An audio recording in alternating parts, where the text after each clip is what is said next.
नमस्कार, मैं कमलेश कबीर आपका एक बार फिर स्वागत करता हूं इस नए एपिसोड में। आज के इस एपिसोड में हम बात करने वाले हैं अरविंद केजरीवाल के 3 मॉडल की। एक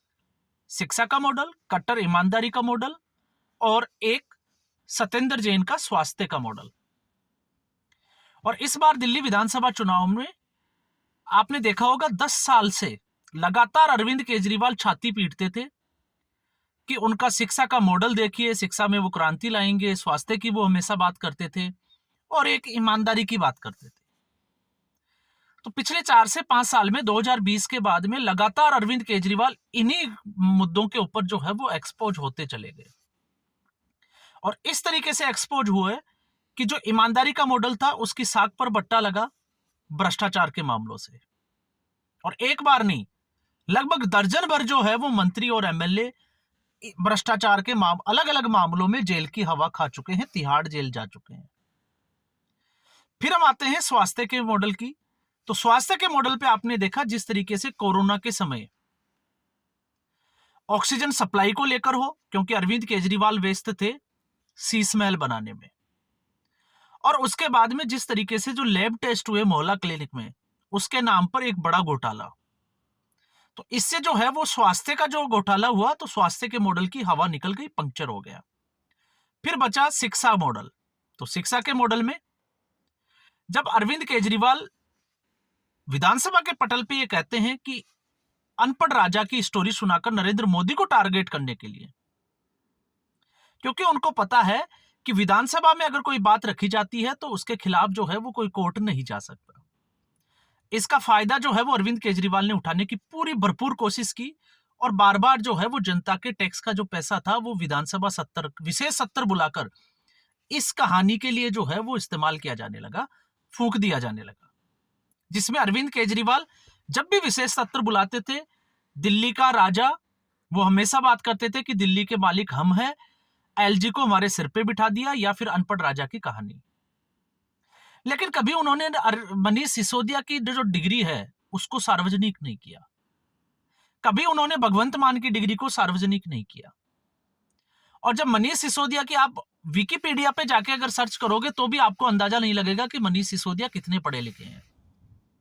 12वीं पास और जर्नलिस्ट का डिप्लोमा, इसके अलावा उनके पास कोई डिग्री नहीं है। और पहले जो मंत्री है, जो शिक्षा मंत्री होते हुए भी शराब मंत्री थे। अब ऐसी स्थिति में जिस तरीके से जैसे जैसे दिल्ली में सत्ता से बाहर होने के बाद अब समय गुजरता जा रहा है, वैसे वैसे आम आदमी पार्टी और इसके नेता जो है वो एक्सपोज होते जा रहे हैं। मनीष सिसोदिया एंटी इनकम्बेंसी, और उनको पहले से ही पता था कि पटपड़गंज सीट से चुनाव हार रहे हैं और अरविंद केजरीवाल को भी अच्छे से पता था, इसलिए मनीष सिसोदिया को वहां से हटाकर जंगपुरा सीट से चुनाव लड़ने का फैसला किया गया। लेकिन इस बीच मनीष सिसोदिया ने जो काम किया, आज उनके ऊपर जो है वो चोरी के आरोप लगे हुए हैं। और बाकायदा रविंद्र नेगी ने जो है वो उस ऑफिस में, दफ्तर में पहुंचकर जो है वो विजुअल्स के थ्रू एक वीडियो बनाकर एक्सपोज किया कि किस तरीके से मनीष सिसोदिया वहां से टीवी निकाल के ले गए, ऑफिस का फर्नीचर उठा ले गए, 250 लोगों के बैठने की, मीटिंग लेने की एक जो है वो व्यवस्था की गई थी, वो महंगी महंगी कुर्सियां वहां से नदारत है, एसी तक जो है वो वहां उस दफ्तर से उखाड़ कर लेके चले गए।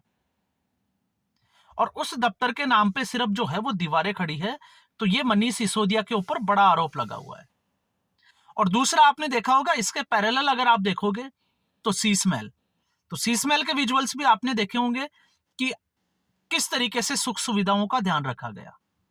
तो बड़ा सवाल ये होता है कि जो सरकारी सामान था, क्या उसको कोई एमएलए या विधायक जो है वो उखाड़ कर ले जा सकता है? क्या वो उसकी पर्सनल प्रॉपर्टी है कि वो जहां भी जाएगा वो अपने साथ उस सामान को ले जाएगा? दूसरा, जिस शिक्षा मॉडल के ऊपर अरविंद केजरीवाल जो है वो डींगे हाँकते थे, पिछले 4 दिन से मनीष सिसोदिया पंजाब के दौरे पर थे। और जब वो पंजाब के दौरे पे थे तो उन्होंने मोहाली के स्कूल का दौरा किया, इसके साथ में तरन तारण के एमिनेंस स्कूल का दौरा किया, और तरन तारण के ही एक दूसरे स्कूल में वो शिक्षकों का सेमिनार लेते हुए भी नजर आए। लेकिन इस बार मामला जो है वो उल्टा पड़ गया। उल्टा कैसे पड़ गया? वहां से मनीष सिसोदिया को दौड़ाकर भगाया गया। मनीष सिसोदिया के खिलाफ डीटीएफ, और डीटीएफ जो है वो डेमोक्रेटिक टीचर्स फ्रंट, उन लोगों ने विरोध किया और सीधे तौर से यह कहा कि जिस तरीके से दिल्ली में उनका शिक्षा का मॉडल खराब फेल हो गया, अब कोई जरूरत नहीं है, क्योंकि राज्य सरकार जो है वो स्वतंत्र एक चुनी हुई सरकार है और उसमें दूसरे जगह के राजनेता आकर इस तरीके से हस्तक्षेप नहीं कर सकते। और ऐसा पहली बार नहीं हुआ है। कांग्रेस पार्टी जो कि विपक्ष में है पंजाब में, कांग्रेस पार्टी ने इससे पहले भी मनीष सिसोदिया हो, चाहे अरविंद केजरीवाल हो, राघव चड्ढा हो, तमाम तरह के इन नेताओं के ऊपर जो है वो इस तरीके के आरोप लगा चुकी है। खुद भगवंत मान के ऊपर आरोप लगा हुआ है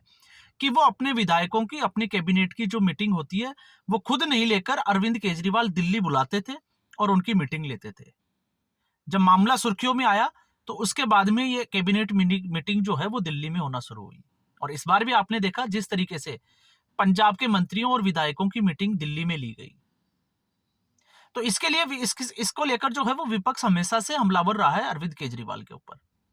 तो अरविंद केजरीवाल का शिक्षा का मॉडल की अगर आप बात करोगे, मनीष सिसोदिया के शिक्षा के मॉडल की बात करोगे,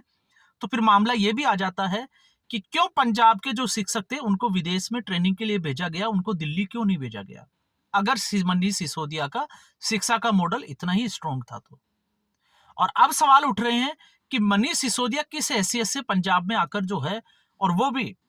बिना शिक्षा विभाग के किसी अफसर को या किसी अधिकारी को इन्फॉर्म किए हुए, क्योंकि जब उनसे पूछा गया तो उनको पता ही नहीं है, सब अपने कामों में बिजी थे। तो इसको लेकर, क्योंकि वैसे भी आपको पता होगा इस वक्त पंजाब के शिक्षा मंत्री हरजोत बैंस, उनके साथ मनीष सिसोदिया इस तरीके का विजिट कर रहे थे और कड़े विरोध का सामना भी करना पड़ा है। तो अब इससे एक चीज जो है वो साफ तौर के निकल कर आ रही है कि अरविंद केजरीवाल और उसकी टीम को पता है कि अब दिल्ली में जो है वो उनके लिए कुछ भी नहीं बचा है, अब बात बनते हुए जो है वो दिखाई नहीं दे रही है। तो ऐसी स्थिति में क्यों नहीं पंजाब के इंफ्रास्ट्रक्चर पे पंजाब की जो कैबिनेट है या पंजाब सरकार है उसको कंट्रोल किया जाए,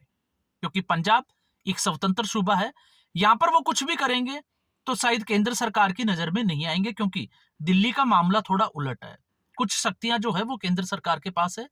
एलजी के पास है, इसलिए बार बार जो है वो फाइलें एलजी के पास जाती थी, लेकिन पंजाब में तो इस तरीके का नहीं है। और इस यही एक वजह थी कि अरविंद केजरीवाल ने स्वाति मालीवाल के कांड के बाद में जब विभव कुमार जेल से छूटकर आए तो उन्होंने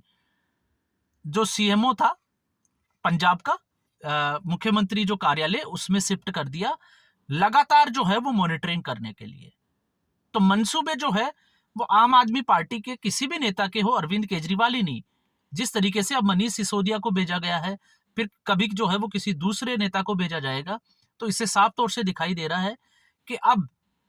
अरविंद केजरीवाल पंजाब की राजनीति में हस्तक्षेप करेंगे ही करेंगे। क्योंकि राजनीतिक महत्वाकांक्षा में आपने देखा होगा कि पावर का बड़ा इंपॉर्टेंस है, और जिसके हाथ में पावर है तब तक वो राजा बनकर बैठा हुआ है, और जब उसके हाथ से पावर चली जाती है तो फिर जो है वो दर दर की ठोकरें खाने के लिए भी मजबूर हो जाता है। तो इससे ये जो संकेत है वो साफ तौर से दिखाई देता है। और इसमें जिस तरीके से भारतीय जनता पार्टी ने एक रणनीति बनाई, पहले महिला मुख्यमंत्री दिया, और महिला मुख्यमंत्री का जो शपथ ग्रहण समारोह है, जब मैं वीडियो बना रहा हूं तो इस वक्त शपथ ग्रहण समारोह चल रहा है रामलीला मैदान। तो अब रामलीला मैदान, क्योंकि अरविंद केजरीवाल के जो या आम आदमी पार्टी के जो पाप थे, भारतीय जनता पार्टी उनको भुलाने नहीं देने वाली, ये एक जो है वो साफ तौर से उन्होंने दिखा दिया। और ऐसा क्यों? क्योंकि अभी भी भारतीय जनता पार्टी को पता है कि वोट प्रतिशत का एक बड़ा हिस्सा जो है वो अरविंद केजरीवाल के साथ, फिर चाहे वो महिलाओं का हो या फिर दूसरा हो। तो ऐसी स्थिति में अरविंद केजरीवाल को अगर हमेशा के लिए जो है वो राजनीति से बाहर करना है, तो फिर लगातार लोगों के जहन में जो है वो जिस तरीके से शीश महल का मुद्दा हो, क्योंकि आपने देखा होगा भारतीय जनता पार्टी की ओर से और रेखा गुप्ता की ओर से भी ये कहा गया है कि वो शीश महल में नहीं रहेगी। तो शीश महल को जिस तरीके से अरविंद केजरीवाल के लिए एक महल या अय्यासी का अड्डा कहें या कुछ भी शब्द हम इस्तेमाल करें, वो बनाकर रख दिया, और लगातार जो है वो उसको भारतीय जनता पार्टी बुलाने के लिए लगी रहेगी, भूलने नहीं देगी। दूसरा,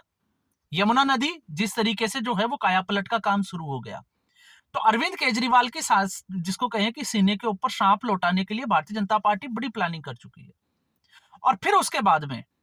एक बड़ा तड़का जो रामलीला मैदान की मैं बात कर रहा हूं कि रामलीला, इसमें मैं जो है वो एक अलग से फिर एक वीडियो बनाऊंगा कि रामलीला मैदान ही क्यों। लेकिन रामलीला मैदान से आप समझिए, जिस रामलीला मैदान में 11 साल 12 साल पहले एक पार्टी का उदय होता है, इंडिया अगेंस्ट करप्शन, लोगों की भावनाएं उस रामलीला मैदान से जुड़ी हुई थी। और भारतीय जनता पार्टी चाहती है कि उसी में शपथ ग्रहण समारोह हो, तो कि लोगों की यादें ताजा हो कि एक वो अन्ना हजारे का आंदोलन था जिससे अरविंद केजरीवाल निकल के आया और किस तरीके से अंदर अरविंद केजरीवाल ने दिल्ली की जनता को ठगा। तो इसको, और फिर उसके बाद में उसी रामलीला मैदान में उस आम आदमी पार्टी की पतन की कहानी, और फिर वहां पर भगवा का उदय होना। तो ये आप जो है वो एक सिस्टमेटिकली अगर आप समझने की कोशिश करोगे तो आप इसमें जो है वो एक गूढ़ रणनीति भारतीय जनता पार्टी की नजर आएगी, जिसमें हम पहले, इससे पहले वाले वीडियो में भी बात कर चुके हैं कि महिला मुख्यमंत्री का देना, मतलब जिस तरीके से अरविंद केजरीवाल ने यह दिखाने की कोशिश की कि आतिशी मारलेना टेम्परेरी मुख्यमंत्री है, और आम आदमी पार्टी के बाकी नेता, जैसे मैं सौरभ भारद्वाज को कोट कर देता हूं, जब वो ये कहते थे कि खड़ा होके, और खुद आतिशी मारलेना जब वो मुख्यमंत्री की कुर्सी पर नहीं बैठकर अरविंद केजरीवाल के लिए साइड में एक कुर्सी रखती थी, तो भारतीय जनता पार्टी ने उसी तरीके से, उसी तर्ज के ऊपर महिला मुख्यमंत्री, जो एक सशक्त महिला मुख्यमंत्री, बोल्ड महिला मुख्यमंत्री, और उससे जो है वो लगातार आतिशी मार लेना और अरविंद केजरीवाल को नारी जो है वो सम्मान के ऊपर ठेस पहुंचाने का, या हम काम, या हम कह सकते हैं कि बार बार जो है वो कटघरे में खड़ा करने का काम भारतीय जनता पार्टी करेगी। तो आज के एपिसोड में बस इतना ही। उम्मीद करूंगा ये वीडियो एपिसोड आपको पसंद आया होगा। वीडियो को लाइक करें, शेयर करें, चैनल जरूर सब्सक्राइब करें। धन्यवाद।